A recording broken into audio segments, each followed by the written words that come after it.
Le personnel soignant d'Outtouroua à nouveau sur le pied de guerre. Motif, le manque cruel de personnel. Une situation alarmante signalée depuis plusieurs mois.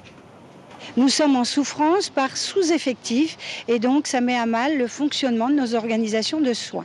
On refuse des patients, on met les services en mode dégradé, ça veut dire qu'on ferme des lits, les urgences sont bancales, le bloc opératoire également, les services d'hospitalisation aussi, et ça nous amène à transférer plus de patients vers le CHPF.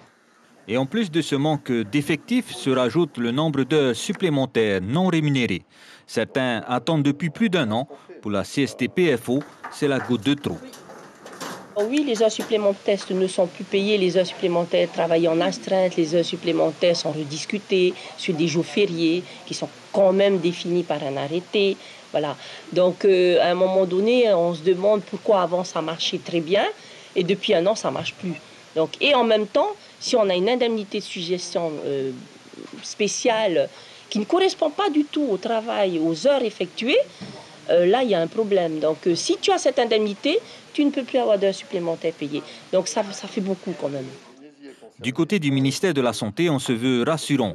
Tout retard de paiement des heures supplémentaires sera automatiquement régularisé. Chaque personnel qui serait amené à déposer un état d'heures supplémentaires, on examinera la situation. Et si évidemment le budget de l'hôpital le permet, parce que c'est un budget contraint, et si ces heures ont été réellement effectuées, elles seront payées.